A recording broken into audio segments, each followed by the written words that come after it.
Assalamualaikum warahmatullahi wabarakatuh. Salam sejahtera untuk kita semua. Yang utama bersyukur kepada Allah Subhanahu wa taala telah memberikan kita kesempatan sehingga dapat hadir kembali di kelas ini. Salawat dan salam kepada baginda Rasulullah Sallallahu Alaihi Wasallam dengan mengucapkan Allahumma salli ala Sayyidina Muhammad wa ala ali Sayyidina Muhammad. Sebelumnya, perkenalkan saya Salwa Tahira selaku moderator dari kelompok 13. Kami akan menyampaikan presentasi yang berjudul Undang-Undang Dasar Negara Republik Indonesia tahun 1945 dan Nilai Demokrasi. Di sini saya tidak sendiri, ada bersama rekan-rekan saya yaitu Ulia Safura, Dinda Putri Alfianti, Rahmi Damayanti Baru Kinaga, dan Citayana. Lanjut saja materi pertama yang akan disampaikan oleh Rahmi Damayanti. Di sini saya akan menjelaskan tentang demokrasi. Menurut etimologi, demokrasi berawal pada bahasa Yunani yakni demos yang artinya rakyat, sedangkan kretos atau kretein yang artinya pemerintahan atau kekuasaan. Maka demos atau kretein atau demos kratos artinya pemerintahan rakyat atau kekuasaan rakyat. Sedangkan pendapat sebagian ahli pada The Advanced Learner Dictionary of Current English, demokrasi adalah negara dengan prinsip pemerintahan di mana seluruh masyarakat dewasa berbagi melalui perwakilan terpilihnya. Negara dengan pemerintahan yang memotivasi dan mengizinkan hak kewarganegaraan, semacam bebas berkata, beragama, berpendapat, dan berasosiasi. Penegakan hukum, aturan mayoritas, disertai penghormatan terhadap hak-hak minoritas. Selanjutnya, materi selanjutnya yang akan dijelaskan oleh Ulia Safura. Baik, di sini saya akan menjelaskan tentang Undang-Undang Dasar Negara Republik Indonesia tahun 1945. Undang-Undang Dasar Negara Republik Indonesia tahun 1945 merupakan konstitusi dasar yang mengatur penyelenggaraan negara, termasuk sistem pemerintahan dan hak-hak warga negara. Konstitusi ini juga merupakan dasar bagi penerapan nilai-nilai demokrasi di Indonesia. Kedaulatan rakyat dalam Undang-Undang Dasar Negara Republik Indonesia 1945 Pasal 1 Ayat 2. Undang-Undang Dasar Negara Republik Indonesia 1945 menyatakan bahwa kedaulatan berada di tangan rakyat dan dilaksanakan menurut Undang-Undang Dasar. Hal ini menegaskan bahwa Indonesia menganut sistem demokrasi, di mana rakyat memiliki kedaulatan dalam penyelenggaraan pemerintahan. Kedaulatan rakyat ini dilaksanakan melalui mekanisme perwakilan seperti DPR dan MPR. Materi selanjutnya akan dijelaskan oleh Sitayana. Baik, di sini saya akan menjelaskan tentang nilai-nilai demokrasi dalam Undang-Undang Negara Republik Indonesia 1945. Selain kedaulatan rakyat, Undang-Undang Negara Republik Indonesia 1945 juga mengandung nilai-nilai demokrasi lainnya. Antara lainnya hak warga negara. Undang-Undang Dasar Negara Republik Indonesia 1945 menjamin berbagai hak warga negara, seperti hak politik, hak asasi manusia, dan hak untuk mendapatkan pendidikan. Kebebasan bertanggung jawab. Warga negara memiliki kebebasan untuk mengemukakan pendapat, berkumpul, dan berorganisasi dengan tetap bertanggung jawab sesuai dengan hukum. Sekian yang bisa saya sampaikan. Selanjutnya akan disampaikan oleh rekan kami Dinda Putri. Di sini saya akan menjelaskan tentang penerapan nilai-nilai demokrasi dalam Undang-Undang Dasar Negara Republik Indonesia tahun 1945. Pemilu, pemilihan umum yang secara langsung, umum, bebas, rahasia, dan jujur, serta adil atau yang disingkat dengan jurdil, merupakan mekanisme penting dalam melaksanakan kedaulatan rakyat. 2. Kebebasan pers. Kebebasan pers penting dalam mengawasi jalannya pemerintahan dan menjamin transparansi informasi. 3. Peradilan yang adil. Peradilan yang adil dan tidak memihak merupakan jaminan bagi warga negara untuk mendapatkan keadilan. Sekian yang bisa saya sampaikan, saya kembalikan ke moderator.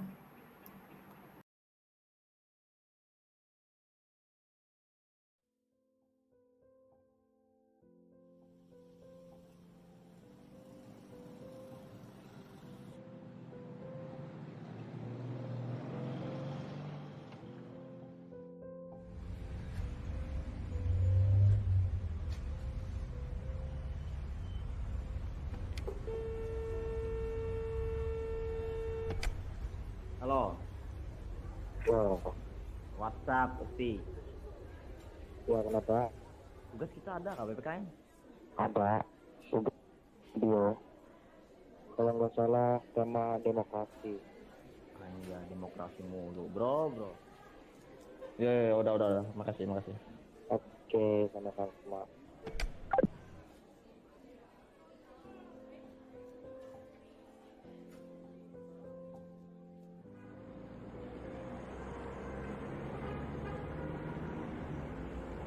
Inilah kami mahasiswa yang selalu dituntut untuk berdaya pikir kritis dan aktif dalam setiap penanganan permasalahan yang terjadi terhadap bangsa ini. Namun, apakah yang sedang terjadi terhadap bangsa kita saat ini? Apakah semuanya sejalan dengan kata demokrasi? Sering kita jumpai bahwa kebijakan yang seharusnya dibuat untuk kesejahteraan rakyat justru telah membunuh rakyat kita sendiri. Ya, seperti itulah keadaan negara kita saat ini.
Kericuhan terjadi saat massa melempar botol ke arah depan gerbang utama gedung DPR RI.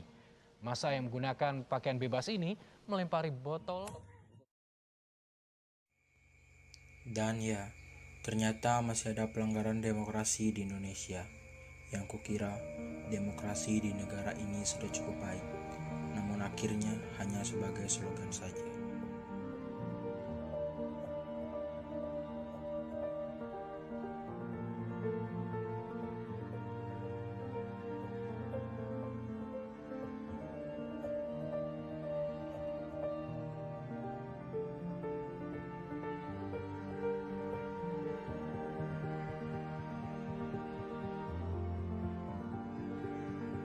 Misalnya, sekarang kita bebas memilih dan menganut kepercayaan tanpa adanya sebuah paksaan dari siapapun, entah itu Islam, Kristen, Hindu, Buddha, Katolik maupun Konghucu. Semuanya berkumpul di satu tempat tanpa adanya diskriminasi akibat dari perbedaan keyakinan yang dianut.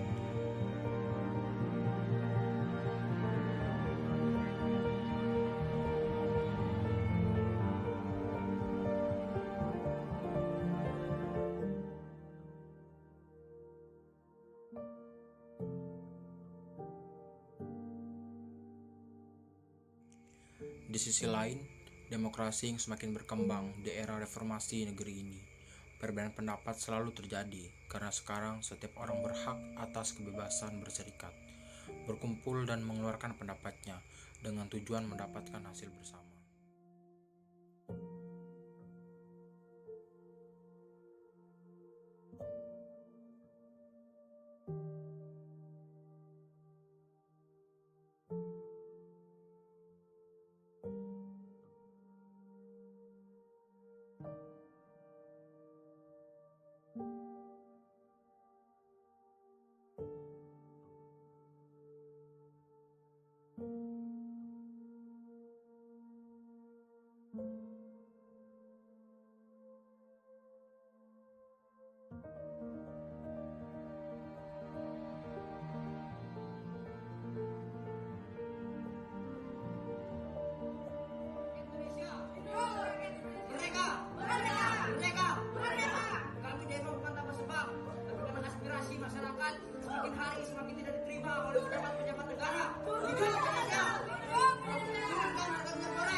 kita jangan sampai lupa bahwa sejatinya setiap orang berhak mendengarkan dan didengarkan. Walaupun tidak semua penyampaian aspirasi berakhir damai dan menemukan hasil bersama untuk membangun negeri kita ini lebih ke arah yang baik dan lebih maju lagi.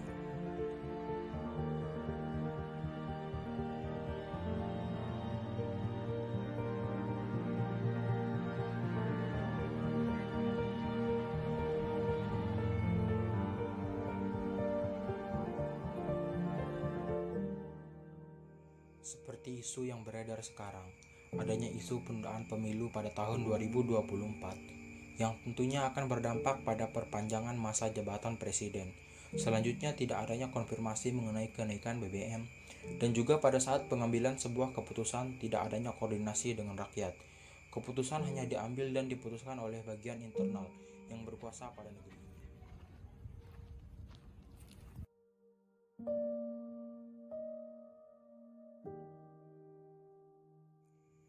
Demokrasi bukan lagi sekedar slogan, sudah seharusnya kita tolak, karena bahwa segala sesuatu harus dari, oleh, dan untuk rakyat. Demokrasi lebih terkonsep daripada itu. Ada makna yang lebih penting di dalamnya, yakni bagaimana sosial budaya masyarakat yang mendukungnya.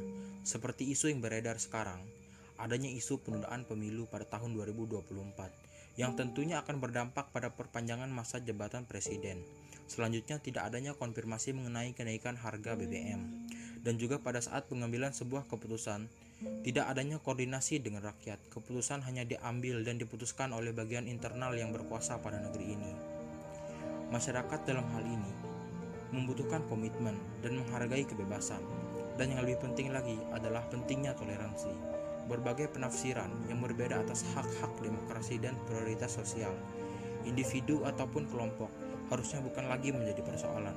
Kita harus membuat demokrasi menjadi tujuan dan sekaligus tanggung jawab dalam bermasyarakat, berbangsa, dan bernegara di Indonesia yang berlandaskan Pancasila dan UUD NRI 1945.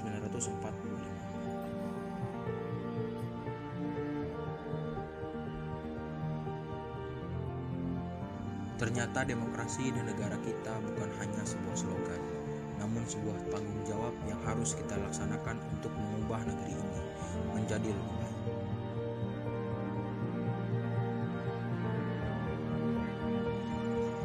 Demokrasi adalah tirani paling berani dari semua, karena tidak bergantung pada otoritas agama, atau pada bangsawan ras, atau pada hak prerogatif bakat.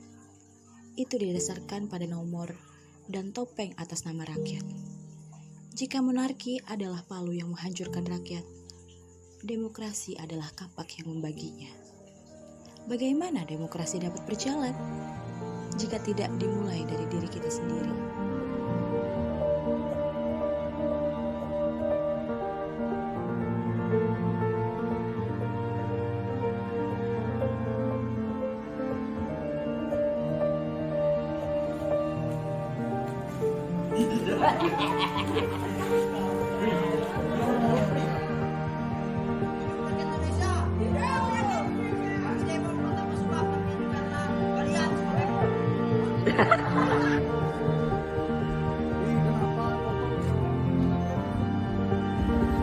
Panggil cepat, bagus nih cok, bujuran.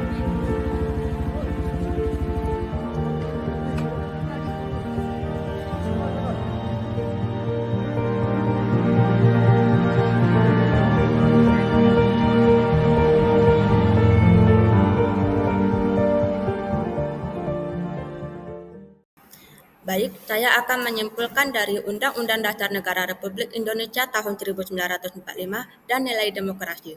Nah, dalam undang-undang tersebut merupakan landasan bagi penerapan demokrasi di Indonesia. Nilai-nilai demokrasi yang terkandung dalam konstitusi ini seperti kedaulatan rakyat, hak warga negara, dan kebebasan bertanggung jawab harus diimplementasikan secara konsisten untuk mewujudkan negara yang demokratis, adil, dan berkeadilan. Sekian yang kami sampaikan. Wabillahi taufiq wal hidayah. Wassalamualaikum warahmatullahi wabarakatuh.